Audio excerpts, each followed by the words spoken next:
உங்களோட வாழ்க்கையில் நீங்கள் பாம்பாக இருக்கீங்களா புறாவாக இருக்கீங்களா? இந்த கதையை முழுசாக கேட்டுட்டு நீங்கள் முடிவு பண்ணிக்கோங்க.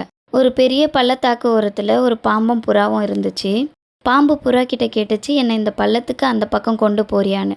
நான் உன்னை நம்பி கூட்டிகிட்டு போனால் நீ என்னை கடிச்சிட்டா என்ன பண்ணுறதுன்னு கேட்டுச்சு புறா. பாம்பு சொல்லுச்சு, நான் உன்னை கடிச்சா நானும் கீழே விழுந்து இறந்துடுவேன், அப்புறம் அதை எப்படி நான் பண்ணுவேன்னு சொல்லுச்சு. அது புறாவுக்கு நியாயமாக தோணுச்சு. ரிஸ்க்குன்னு தெரிஞ்சும் சரின்னு ஒத்துக்குச்சு. பாம்பை முதுகில் ஏற்றிக்கிட்டு பறக்க ஆரம்பிச்சிச்சு புறா. கொஞ்சம் தூரம் போனதும் புறாவோட பயம் குறைஞ்சிடுச்சு. பாம்பு சொன்னது உண்மைதான் போல, நம்மளை கடிக்கலையேன்னு ரிலாக்ஸ் ஆகிடுச்சு புறா.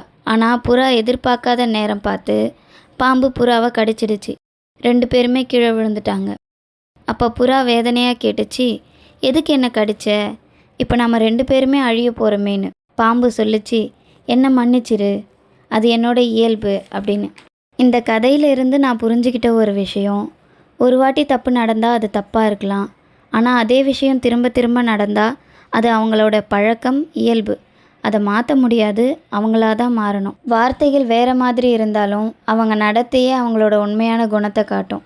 அதனால் ஒருத்தரை நம்பும்போது அவங்க என்ன பேசுகிறாங்கன்னு மட்டும் பார்க்காதீங்க, அவங்க தொடர்ந்து என்ன செய்கிறாங்கன்னு பாருங்கள். நீங்கள் பாம்பாக இருந்தீங்கன்னா, உங்கள் இயல்பை மாற்றிக்கவே முடியலைன்னா நீங்கள் பள்ளத்தாக்கை கடக்க ஆசைப்படாதீங்க. பள்ளத்துக்கு அந்த பக்கமே இருந்து சர்வே பண்ணிக்கோங்க. நீங்கள் புறாவாக இருந்தால் இதை மனசில் நல்லா பதிய வச்சுக்கோங்க. அன்பு முக்கியம், நல்ல மனசு முக்கியம், ஆனால் நமக்கான எல்லையை வச்சுக்கிறது ரொம்ப முக்கியம். நீங்கள் எத்தனை வாய்ப்புகள் கொடுத்தாலும் பாம்பு ஒரு நாள் கடிக்கத்தான் செய்யும்.